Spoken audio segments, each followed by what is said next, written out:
Iran और Israel के बीच 12 दिन की भयंकर जंग के बाद युद्ध विराम हो गया था। इस युद्ध विराम के बाद ऐसी उम्मीद जगी थी कि सब कुछ शांत हो जाएगा, लेकिन ऐसा हुआ नहीं, बल्कि इजराइल और अमेरिका के साथ ईरान का तनाव कम होने की बजाय बढ़ता चला गया। इजराइल की तरफ से लगातार खामेनेई को धमकी दी जा रही थी, तो वहीं अब खामेनेई के सलाहकार मुशीर मोहम्मद जवाद लारिजानी ने तो अमेरिकी राष्ट्रपति डोनाल्ड ट्रंप को ड्रोन से उड़ाने की धमकी दे डाली है, और तो और हूतियों ने भी इजराइल की नाक में दम कर रखा है। लगातार हूती लाल सागर में इजराइल और इजराइल के मित्र देशों के जहाजों को निशाना बना रहे हैं। यहां तक कि कई जहाजों को तो हूतियों ने पूरी तरह से डुबो दिया पानी में और तबाह कर दिया। बढ़ते तनाव और हूतियों के इन हमलों के बीच परमाणु डील को लेकर एक गुड न्यूज आई है। वो ये है कि ईरान परमाणु डील पर अमेरिका से बात करने को तैयार है, लेकिन कुछ शर्तों के साथ। ईरान का कहना है कि वो अमेरिका से तभी बात करेगा जब उसे इस बात की गारंटी मिले कि अमेरिका फिर से उस पर हमला नहीं करेगा। ईरान के विदेश मंत्री अब्बास अरागची ने फ्रांसीसी अखबार से बातचीत में ये बात कही है। इसके अलावा उन्होंने ये मांग की है कि अमेरिकी हमलों के चलते उसके परमाणु ठिकानों को जो नुकसान हुआ है उसके बदले उसको मुआवजा दिया जाए। अब्बास अरागची ने ये बातें फ्रांसीसी अखबार ले मोंदे से बातचीत में कही है। बता दें आपको, ईरान और इजराइल युद्ध के दौरान अमेरिका ने ईरान के परमाणु ठिकानों पर बम बरसाए थे। बताया जाता है कि इस दौरान ईरान को काफी नुकसान पहुंचा था। ईरान के विदेश मंत्री ने कहा कि डिप्लोमेसी का रास्ता बंद नहीं हुआ है, लेकिन ये दो तरफा रास्ता होता है। अमेरिका को अपने काम की जिम्मेदारी लेनी होगी। Aim right, achieve big at KR Mangalam University. We provide you the platform to turn your dreams into reality at KR Mangalam University. खास तौर पर उन हमलों की जो उसने हाल ही में ईरान के परमाणु ठिकानों पर अंजाम दिए हैं। इसके अलावा अरागची ने ट्रंप के उस दावे को भी खारिज कर दिया जिसमें कहा गया है कि हवाई हमलों में ईरान का परमाणु कार्यक्रम नष्ट हो गया था। उन्होंने IAEA के महानिदेशक राफेल ग्रॉसी का हवाला देते हुए कहा कि परमाणु कार्यक्रम केवल कुछ महीनों के लिए डिले हुआ है। अरागची ने कहा कि अमेरिकी हमले के बाद हमारे शांतिपूर्ण परमाणु ठिकानों को गंभीर नुकसान हुआ है। हम अभी भी इसका आकलन कर रहे हैं और हमें मुआवजे की मांग करने का अधिकार है। साथ ही साथ ईरान के विदेश मंत्री ने परमाणु कार्यक्रम बंद न करने को लेकर अपना मजबूत इरादा भी जाहिर किया है। उन्होंने कहा कि ये सोचना गलतफहमी है कि अपनी ऊर्जा, चिकित्सा और किसानी की जरूरतों को पूरा करने वाले परमाणु कार्यक्रम को हम छोड़ देंगे। ईरान की परमाणु गतिविधियां IAEA की निगरानी में हैं और अंतर्राष्ट्रीय कानूनों का पालन करती हैं। अब्बास अरागची का साफ साफ कहना है कि इच्छा शक्ति से हासिल की गई प्रगति को बमों से खत्म नहीं किया जा सकता। अरागची के मुताबिक IAEA की मॉनिटरिंग में चल रहे एक परमाणु ठिकाने पर किसी पश्चिमी देश का हमला करना खुद कानून पर हमला करने के समान है। फिलहाल ईरान अमेरिका से बातचीत करने को तैयार है, लेकिन अब ये देखने वाली बात होगी कि क्या ईरान की शर्तों को मानने के लिए अमेरिका तैयार होता है या फिर नहीं। और ऐसे में अगर अमेरिका बातचीत के लिए तैयार नहीं होता है, उनकी शर्तों को नहीं मानता है, तो ये फिर अधर में बातचीत लटक सकती है।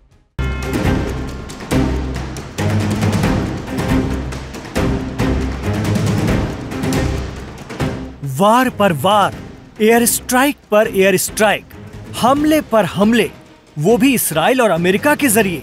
और कोई हो तो ऐसा गिरे कि फिर उठना मुश्किल हो जाए।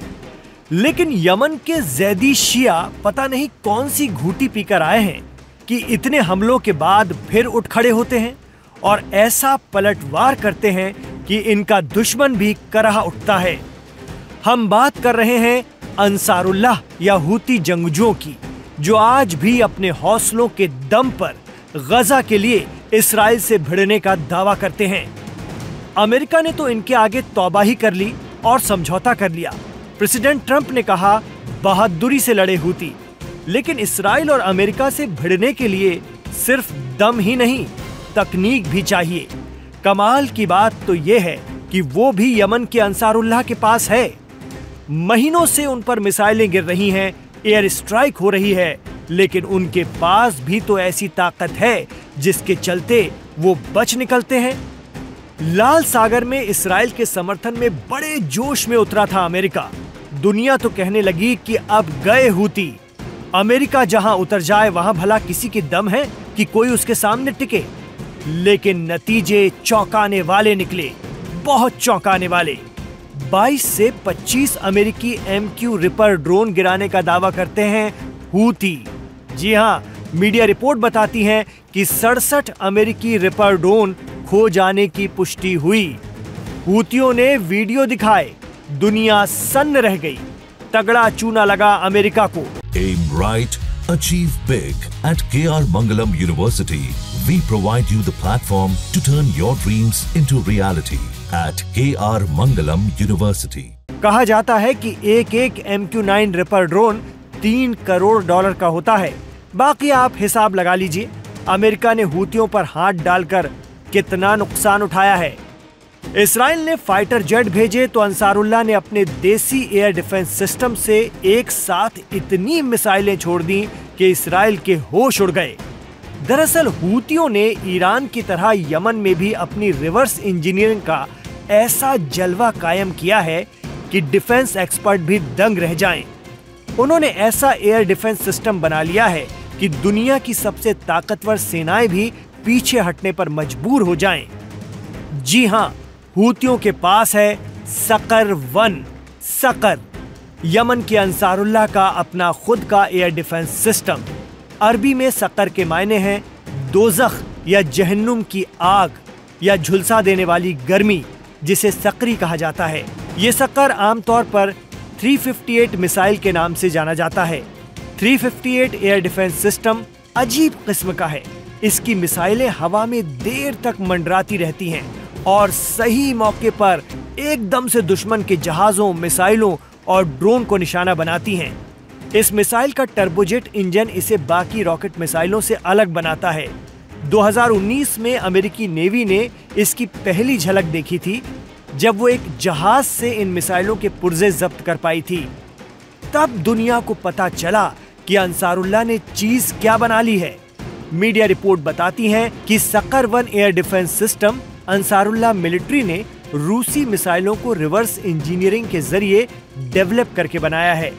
उनके पास रूस की पुरानी एयर टू एयर मिसाइलें थीं, जो असल में MiG-29 जैसे फाइटर जेट से दागने के लिए बनाई गई थी। लेकिन अब हूतियों ने इस मिसाइल का काम ही बदल दिया है।